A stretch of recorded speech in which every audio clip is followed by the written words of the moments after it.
عليكم ورحمة الله وبركاته. أهلا بيكم معايا في وصفة جديدة من مطبخ وي. وصفتنا النهاردة هي وصفة لذيذة جدا ومغذية. وصفتي النهاردة هي البيكاتا بالمشروم، أكلة لذيذة ومغذية وإن شاء الله تكون سهلة وبسيطة علينا. المكونات معايا كيلو بفتيك، معايا علبة كريمة أو كوباية كريمة لباني، كوباية دقيق أو 6 معالق دقيق من المعلقة بتاعة الرز دي بتاعة أكل الرز يعني. معايا بردك علبة مشروم أو طبق مشروم فريش أيا كان بقى المتوفر، ومعايا زبدة، والتوابل هتكون ملح وفلفل اسود بس، مش هزود اي حاجه. ما بحطش بصل، ما بحطش توم على البيكاتا. اللي حابب يضيف البصل او التوم ده حسب الحريه، لكن انا بحب طعمها يكون كريمي ولذيذ.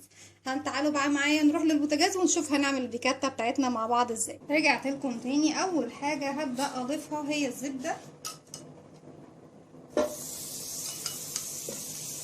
هضيف قطعه من الزبده كويسه،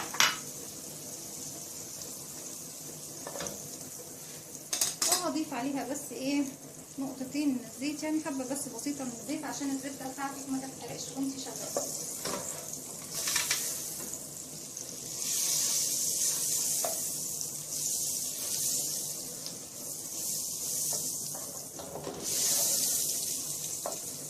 كنت الاول بتبل اللحمه بملح وفلفل اسود وبسيبها شويه تاخد من الملح والفلفل، بس حسيت في النهايه ان هي كده التتبيله بتاعتك انت مش محتاجه تعملي خطوات كتيره ومطوله. التتبيله بتاعتك هتتشرب للحمه لما تحطي التوابل بتاعتك مع الاول. فاللي حابب يتبل اللحمه الاول مفيش مشكله، اللي مش حابب برضك هنعملها زي ما هنعملها دلوقتي. بضيف اللحمه بتاعتي تتشوح بسم الله.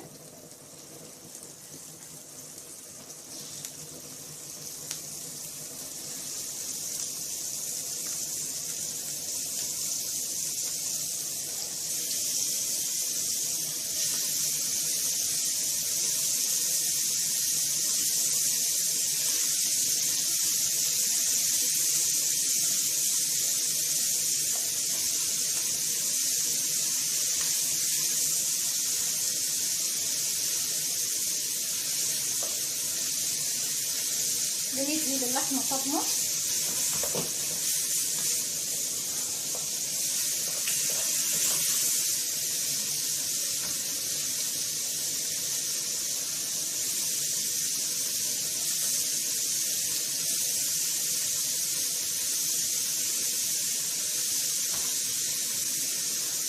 وزي ما احنا شايفين اللحمه بتبدا تكش، وهتدينا مساحه طبعا ان احنا نحط كميه افضل.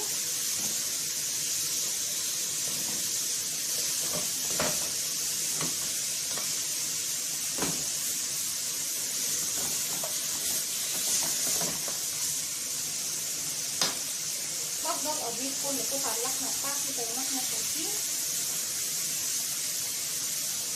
مش هقلب طبعا الوش التاني قبل ما الوش دوت يستوي كويس.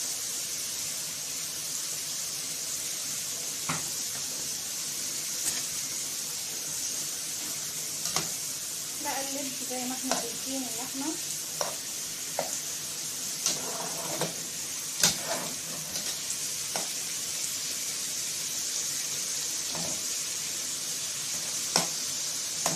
عايزاها تتحمر كويس او تاخد صدمه كويسه.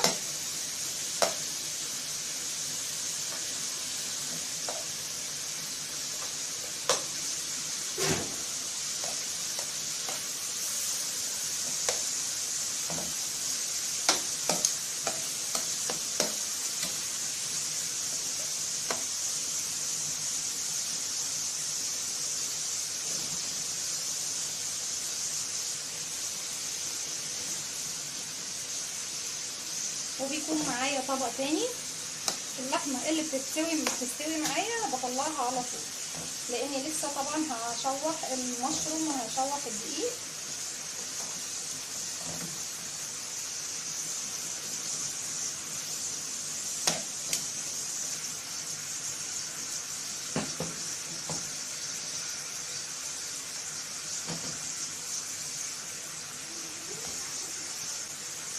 بالشكل دوت بقى انا هسيب اللحمه بتاعتي تتشوح كويس، وبعد كده لما تتشوح كلها هرجع لكم ونشيلها مع بعض ونكمل اكلتنا.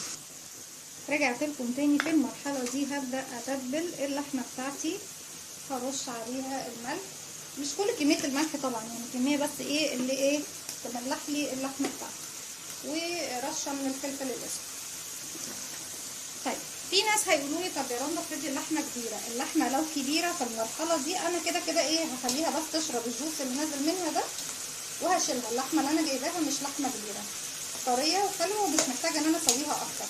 طيب حد عنده لحمه كبيره، طبعا بمناسبه عيد الاضحى مبارك كل سنه وانتم طيبين، وعندك لحمه كبيره وعايزه تعملي بكفه ومش عايزاها تطلع ناشفه وحد ياكلها ويقول مش لطيفه، في المرحله دي هتروحي دلقه على الخليط بتاعنا دوت او اللحمه بتاعتنا دي كوبايه من الميه وتسيبيها تشربها وتستوي فيها كويس جدا، وتتشربها خالص بقى، يعني تسيبي اللحمه تستوي بالميه زي اللحمه المشوحه بالظبط كده بالحله، وتخليها تشرب ميتها. وفي النهايه طبعا لما توصل للصوص زي ما احنا ايه في المرحله بتاعتنا دي تبداي تشيلي اللحمه من الصوص ونكمل الخطوات بتاعتنا زي ما هي.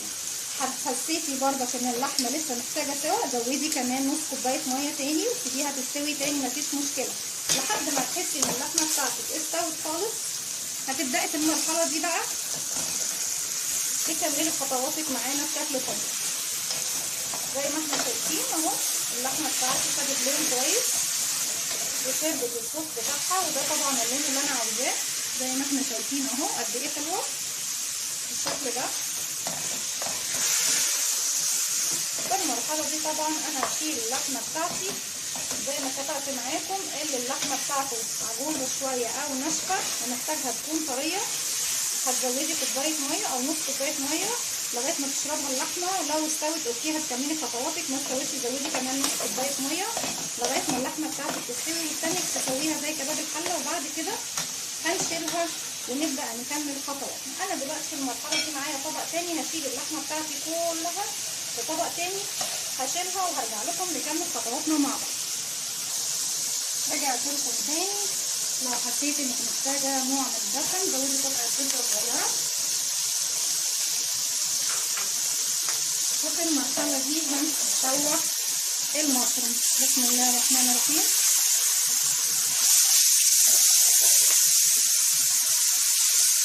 المشروم بطبيعته طبعا بيكون فيه جزء من الميه سواء فريش او معلبات، هو دوت اللي هيخليلك الصوص بتاعك كله زي ما انت شايفه.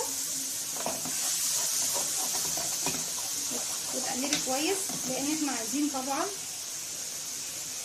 الجزئيه اللي طبعا نزلت من اللحمه، كل الجوس او الصوص اللي نزل من اللحمه عايزين المشروم ايه بتاعنا ياخده.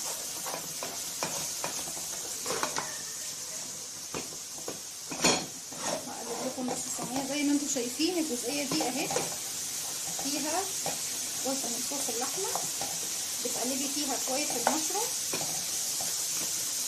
بالشكل ده اهو.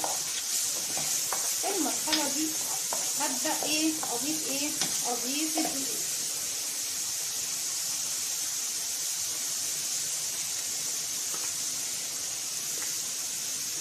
ليه بتحطي دقيق كتير كده يا رندا؟ لان انا عايزه اعمل صوص كتير بصراحه. في ناس بيقولوا لا الصوص ما يطلعش غير من الكريمه. لا يا جماعه، الكريمه انا بستخدم علبه كريمه واحده او كوبايه كريمه واحده، وزي ما احنا شايفين كميه الدقيق هي اللي هتديني كميه الصوص اللي انا عاوزاه بالشكل دوت. وهجيب ميه بسم الله ونقلب كويس جدا طبعا.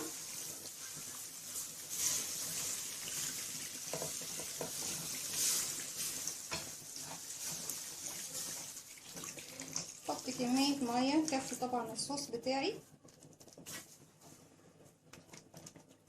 وفي مكون مهم جدا واسفه طبعا ان انا ما ضفتهوش في البدايه او ما قلتهوش في البدايه، وهو صوص الصويا او الصويا صوص. الصويا صوص من المكونات المهمه جدا بالنسبه لي في البيكاتا، يعني عامه هو مكون او اضافي انا اللي بضيفه يعني حسب رغبتي انا. اللي يحب طبعا يضيفه، بس بصراحه هو بيدي مذاق ونكهه ممتازه زي ما احنا شايفين اهو. الصوص بتاعي ولسه طبعا محتاج ياخد مني ميه كمان، يعني هيزيد اكتر. وطبعا دوت محدد بالنسبه لي ان الصوص يكون كتير، لانك لو حابه تقدميه مع مكرونه بيضه بس بتتقلب بالزبده، يعني بتسلقي المكرونه وتقلبيها بشويه زبده وملح وفلفل اسود بس كده، وبعد كده تروحي مقدماها مع الصوص بتاع البيكاتا بتاعتك دي.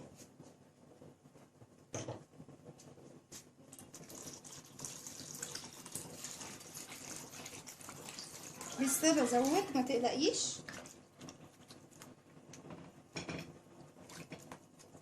كل طبعا الجوس اللي نزل من اللحمه، كل العصاره اللي نزلت لي من طعم اللحمه هتكون موجوده عندي في الاكله بتاعتي زي ما احنا شايفينها كده. طبعا انا مش عايزاه تخين زي البشاميل، انا عايزه صوص يكون حلو.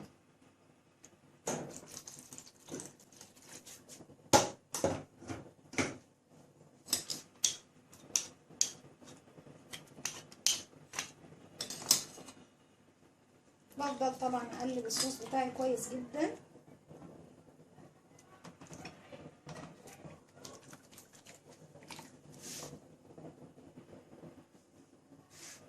بالشكل ده زي ما احنا شايفين. في المرحله دي هضيف الصويا صوص بتاعتي،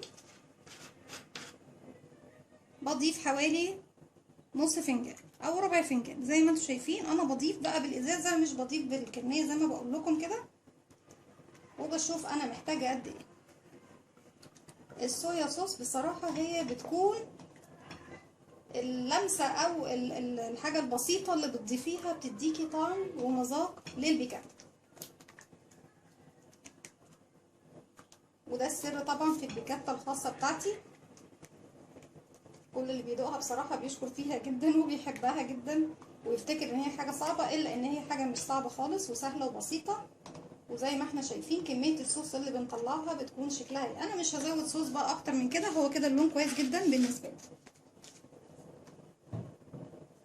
قبل ما اضيف ملح وفلفل اسود تاني لازم ادوق الصوص طعمه ايه، لان الصويا صوص بتكون حادقه او مملحه بطبعها. لسه محتاجه شويه ملح.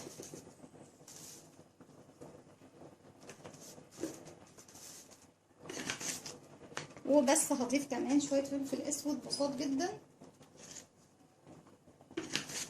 اعزز ايه الطعم والنكهه بتاعتي.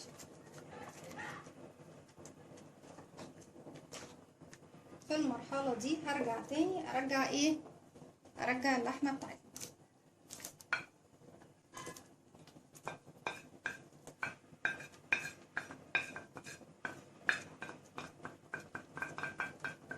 اللي حابب يستبدل الزبده بزيت او بسمنه مفيش مشكله، انا بس بحس ان هي بتديني طعم كريمي اكتر في الاكله دي، بس طبيعي مفيش مشكله انك تستبدليها بزيت بسمنه. الماده الدهنيه اللي متوفره عندك اللي بتحبيها استبدليها بيه، مفيش مشكله.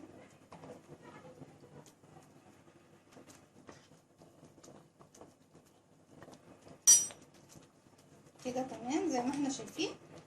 تبدا اللحمه تاخد غلوه مع الصوص. طيب في المرحله دي بقى هنحط ايه؟ اخر حاجه بضيفها هي الكريمه. الكريمه ما بتاخدش غلوات كتيره، يعني بسم الله الرحمن الرحيم. الكريمه تحطيها اخر حاجه عندك في الاكله.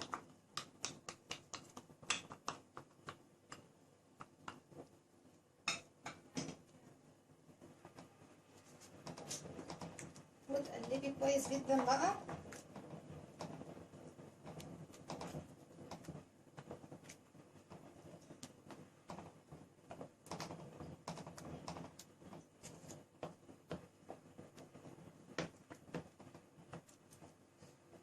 من كيلو لحمه واحد عملنا طبق كبير جدا او صينيه بيكاتا كبيره جدا. وكميه الصوص زي ما انتم شايفين بصراحه هو دوت اللي انا بتعمده دايما او بقصده دايما.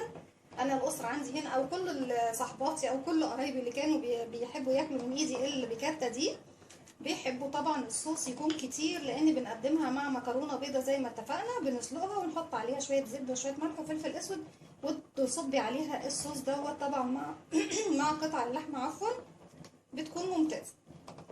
وجبه جديده بالنسبه للعيد، اتمنى ان هي تعجبكم. هسيبكم دلوقتي وهرجع لكم تاني ثواني بس تاني. واسفه اني فصلت، بس الاضاءه فصلت وما حبيتش ان تكون ايه التصوير مش مظبوط.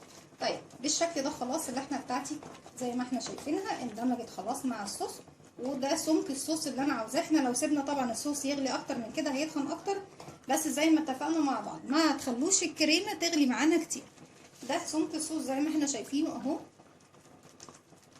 بيكون بالشكل ده. اللحمه بتاعتي زي ما احنا شايفينها سواها حلو قد ايه. بالشكل ده خلاص انا هكتفي بسوى البيكاتا بتاعتي، وهروح دلوقتي ونقدمها. هوريكم الطبق اللي هنقدمه مع بعض. رجعت لكم تاني، وده طبق البيكاتا بتاعتنا. اتمنى وصفتي النهارده تنول اعجابكم. لو عجبكم الفيديو اعملوا لي لايك وشير وسبسكرايب، واستنوني في فيديو جديد من